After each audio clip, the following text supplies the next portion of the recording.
आपका स्वागत है। मैं शाला खान। आइए ले चलती हूँ झांसी की कुछ मुख्य खबरों की। आवास विकास कॉलोनी नहर के पास एक मंदिर में 2 अप्रैल चैत्र नवरात्र के शुभ अवसर पर भव्य राम कथा का आयोजन किया जा रहा है, जिसमें मंदिर के धर्माचार्य पंडित श्री मनोज चतुर्वेदी जी ने बताया है कि 2 अप्रैल को राम जी की शोभा यात्रा निकाली जा रही है व राम कथा का भी आयोजन किया गया रहा है। सभी से निवेदन है कि भारी से भारी संख्या में आए और इस शोभा यात्रा व कथा का लाभ प्राप्त करें। आइए हम अब आगे की बात आचार्य जी से जानेंगे कि क्या है इसकी रूपरेखा।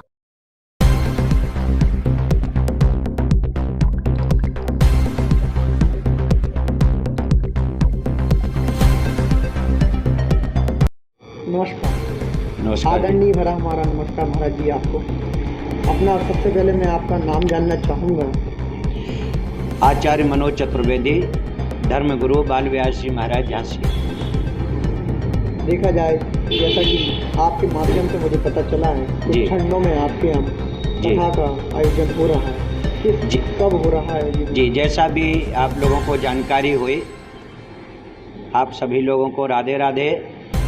और यहाँ चैत्र नवरात्रि में 2 अप्रैल से चैत्र नवरात्रि लग रही है।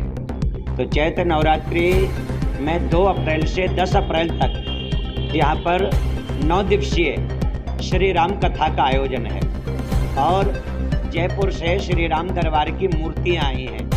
तो ये जो नवीन मंदिर बना हुआ है, इस मंदिर में राम दरबार की मूर्तियों की प्राण प्रतिष्ठा है, जिसमें झांसी के सभी गणमान्य लोग, हमारे जितने भी शिष्य लोग हैं चारों ओर, वो सभी शिष्य इसमें सम्मिलित होंगे। संगीतमय श्री राम कथा 9 दिन चलेगी। जिस दिन राम दरबार की प्राण प्रतिष्ठा यहाँ पर होगी, उस दिन भगवान श्री राम पूरे दरबार के साथ विमान पर बैठकर पूरे आवास विकास बैंकर्स कॉलोनी के पुरी, सूर्यपुरम, कुंडपाटा, आरोग्य सदन, नंदनपुरा होते हुए बैंड बाजों के साथ, साधु संतों के साथ राम राजा शोभा यात्रा के रूप में नगर भ्रमण करेंगे और लौटकर यहाँ पर आएंगे। इसके बाद भक्तों का विशाल भंडारा होगा, जो खुला भंडारा होगा। ऐसा कार्यक्रम चैत्र नवरात्रि में यहाँ रखा गया है, जिसमें झांसी के सभी नगरवासियों को, भक्तों को, शुभ चिंतकों को, साधु संतों को हम सादर आपके चैनल के माध्यम से आमंत्रित करते हैं। और इस कार्यक्रम के अंदर जो अधिकता रहेगी, सबसे ज़्यादा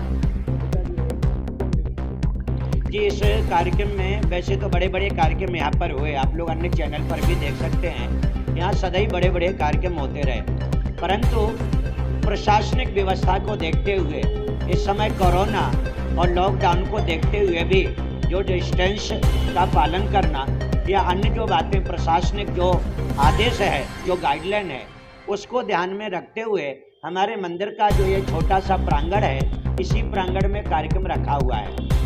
इस कार्यक्रम में लगभग 100 से 200 लोगों तक कथा परिसर में एकत्र रहेंगे। भंडारे में करीब 1000 लोग भी हो सकते हैं। इस कार्यक्रम में वैसे तो हमारे जितने भी शिष्य हैं, सभी भूमिका निभाते हैं। गुरु आश्रम में, गुरु का आश्रम या संत का आश्रम किसी एक का नहीं होता, सबका होता है। फिर भी इस श्री राम दरबार प्राण प्रतिष्ठा में और श्री राम कथा में श्री विनोद कुमार जी सक्सेना, उनकी धर्मपत्नी श्रीमती शोभा सक्सेना, उनके पुत्र श्री विनीत सक्सेना, उनकी बहू श्रीमती सक्सेना, पूनम सक्सेना, ये लोग जो वीरांगना नगर कॉलोनी, जिसे पुराना नाम आवास विकास में कुंडपाटा आवास विकास में, ये सक्सेना जी ही इस कार्यक्रम में मुख्य भूमिका निभा रहे हैं। उनके द्वारा यह कार्यक्रम होगा। ऐसी कोई बात नहीं चाहते हैं हमारे चैनल के माध्यम से सभी लोगों तक अपने मैसेज के रूप में अपने जी, आप लोगों का मैं बहुत बहुत आभार ज्ञापन करता हूँ। और हम लोग वेद पुराणों में जो पढ़ते थे, सत्यम शिवम सुंदरम, सत्यम शिवम सुंदरम, तो ये जो सत्यम, जहाँ तक सत्यम की बात है, मैंने देखा तो ये सत्यम हमारे मीडिया वाले ही ये सत्यम का प्रकाश कर रहे हैं। सत्य बात को जनता तक, घर घर तक पहुंचा रहे हैं। सत्यम शिवम का कथाकार लोग पालन कर रहे हैं और सुंदरम का जो पेंटर होते हैं, चित्रकार, वो पालन कर रहे हैं। तो आपने जो बात कही, सत्य बात आपके माध्यम से मैं भेजना चाहता हूं और मुझे लगता है इससे बहुत लोगों को लाभ होगा। आज हमें ढोंग धतूरे दिखावे से, आडंबर से दूर रहना चाहिए। व्यक्ति को ओरिजिनल होना चाहिए, रियलिटी होना चाहिए। ढोंग धतूरे से हम दूर रहें। सभी पब्लिक को हम एक ही बात कहना चाहते हैं, ढोंग धतूरे से, आडंबर से दूर रहें। छू छक्का तंत्र मंत्र इन सब चीजों से दूर रहें। आज केवल परमात्मा ही सत्य है, उसी में आस्था रखें। आपने कहा इसलिए बता रहा हूं, आज समाज में बहुत सारे लोग ऐसे हैं कि कभी कभी यजमानों को या भक्तों को या आस्थावान लोगों को कभी सफेद पानी का लाल पानी कर देते हैं, कभी किसी केमिकल को डाल के आग लगा देते हैं, कभी किसी नारियल में कोई चीज निकाल देते हैं। मैं पूरे जगत को आपके चैनल के माध्यम से कहना चाहता हूं कि ऐसा कहीं कुछ नहीं है। ये एक तरीका है, ये एक विज्ञान है जो हमारे जादूगर लोग, हम कई बार मुख्य अतिथि के रूप में आपको बताऊं, अपने दीनदयाल सभागार में, वासुदेव इंटर कॉलेज में, बड़ी बड़ी जगह रहे साधु।